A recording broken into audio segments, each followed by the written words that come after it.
If you want to increase the efficiency of your instructions, the first thing you need to do is to actually limit the number of instructions that you have. And that might sound like a cheat, but really it's not. It's a very important first step. So stay tuned to learn how to decide which instructions you are going to need. Hello, I'm Tom. Welcome to my channel where we talk about continuous improvement in an industrial setting. And today's video is an answer to the question that Koen had on my previous video about one-point lessons, where he asked me to also share my opinion on effective work instructions. Now, in the end, it will become 3 videos. This will be the first of those 3, because the first step in having more effective work instructions is to have less instructions. So let's dive in to how to choose when to instruct. And the first thing we need to check is, are we going to perform, or actually is the person who is being trained going to perform this task once or very infrequent? Or is this going to be part of his daily job, or maybe every other day or weekly, but is it going to be a one-off thing or the work standard of the person that's going to do it? And if we have something that you basically only do once, choose a recipe type of instruction. And also in a productive environment, this is still a very useful, valid way for instructions.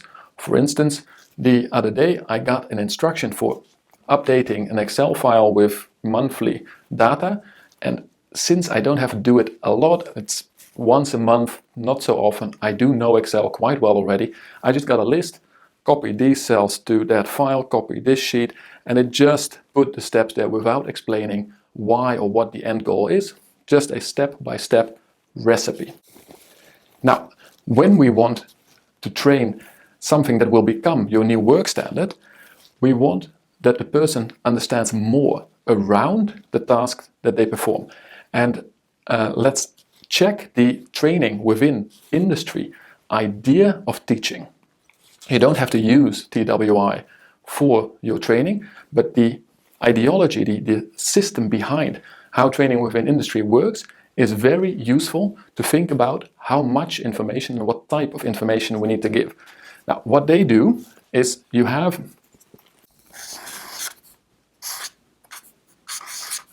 the step that you need to take, and yes, they usually have something between 3 and 7 steps, but the step, then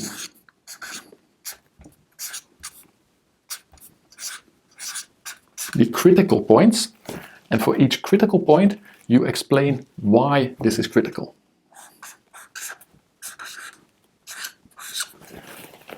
Much like a recipe, you do state the steps, but then you go deeper into what is very critical in this step to really do correct, and why is this so important. And in total, this will not only teach you how to do a task, but also it allows your operator or the person performing any task to react to situations. Because if you know which parts are critical, it will give you better quality control, better stability in the process. But especially understanding why those are the critical parts of a step, it allows the person to switch also a bit and to think by themselves when the situation is different. And that is a very important part when you expect somebody to perform this task as part of their daily work. We have this system of levels. To what extent do we want the person to be competent, to be trained, but also to be able to do it in practice? And there is a 5-level system that is quite widely used.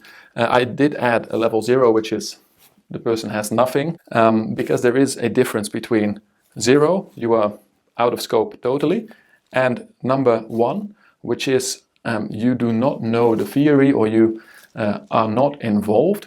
Now the levels 1 to 5, I work in the area but not with this machine or not with this process. 2 is you have basic knowledge, but mostly theoretical knowledge, but the main thing is I know the safety part. Definitely my own safety, but when we're talking food, pharma, that type of industry, also the safety of the customer, so food safety or pharmacological safety. Then your level 3 is the first level where we have an independent operator. So In level 2, that's somebody you can safely have on the line with you, but not by themselves. Level 3 is a basic, normal, qualified operator who can handle the equipment, the whole process, by themselves in more or less normal situations. Then level 4 is an expert. And an expert can also handle the process when there is a deviation, when there are non-standard situations happening. And that means that they need more information about the line. But it also means that this will become a lot harder to train. And then level 5 is a trainer. And that is somebody who has at least the understanding of the line that you expect of a level 4, an expert, but can also explain to other people how the line works, but also why you need to take certain steps. Now, in this, and this will be especially important for workplace type of instructions, is that up to level 3, it is quite doable, actually very standard, to train it with instructions and training. From level 4, this becomes a lot harder. Basically, to become an expert, you need experience. Now, experience can also be taught in a guided way, but here we are more talking about specifically making sure that you get some experience and some feedback and that you explore your process in a good and constructive way. And for the trainers, there is, if we organize the top part correctly, that's basically the training material that trainers again need. We can train trainers, that really is in here. But it means that for the area, we will have a very basic standard onboarding training. And actually the same happens for level 2. This too, the safety and theory, we have a basic standardized training package that is mainly about theory. So this you can do very well with instruction, with video, with this type of learning material. Now for the operator, but also afterwards for the expert, what we need here are really experienced tasks. So we need to train on the job to get guided experience on the job. So this means that we should not make our instructions longer and longer and longer. We should really think about how we make sure that the person is able to do the task that they need to do.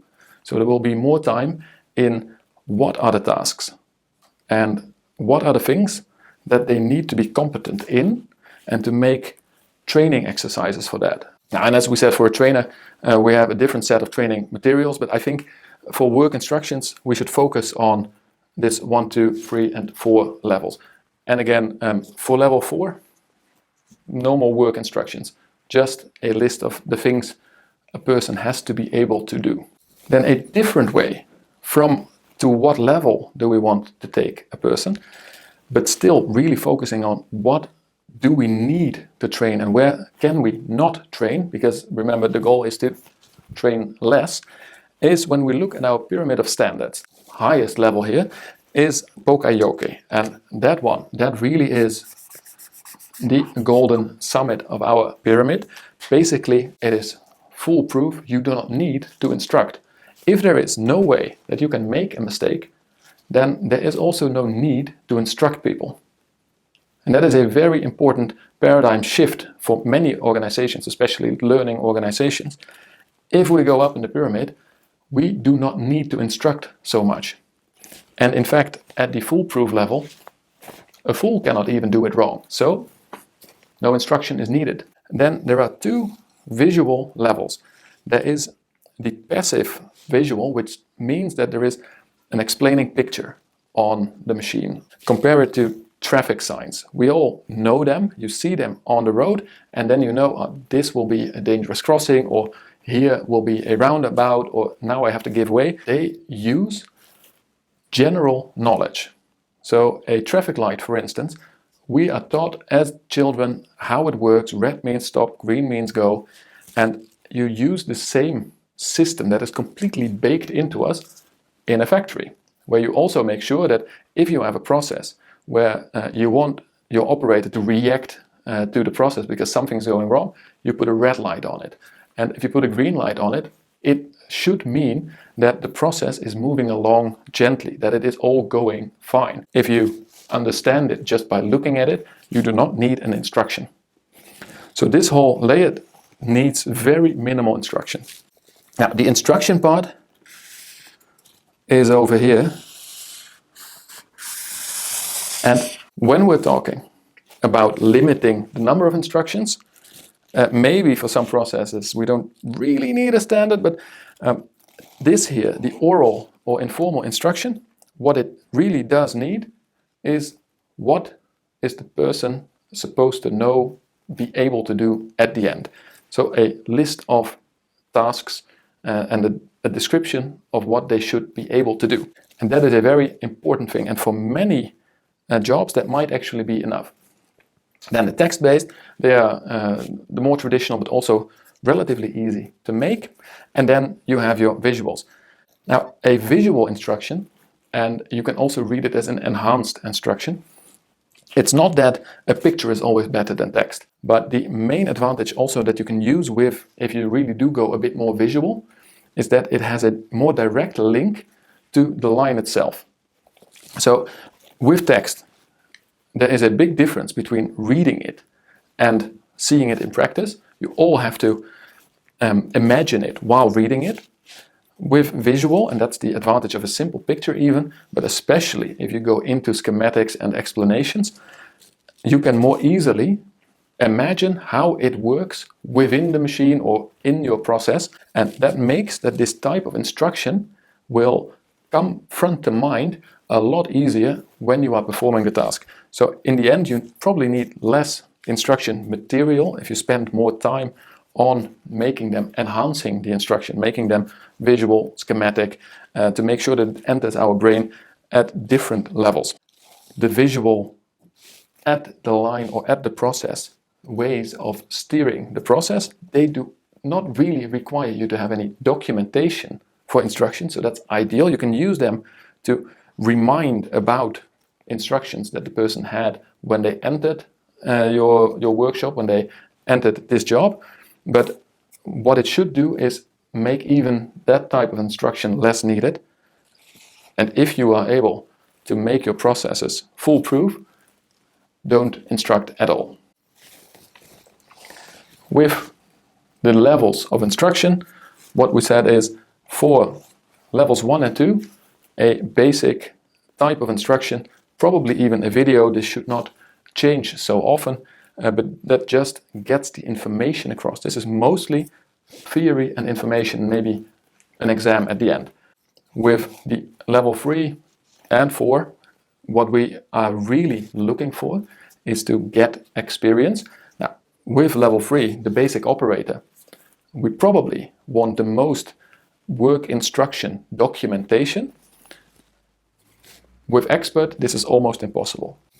And we started with, if you only do it once, get just a very plain recipe style of instruction, and don't bother too much with a whole level system or explaining why things are done. So I hope with this information we can make the correct choices to limit the amount of work instructions that we need.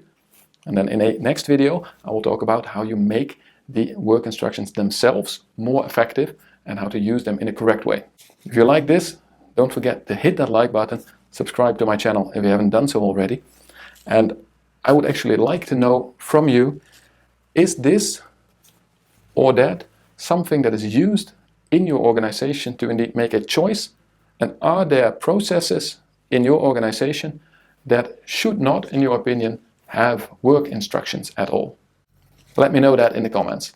And for now, I wish you the best of luck on your instruction journey. And as always, enjoy that journey.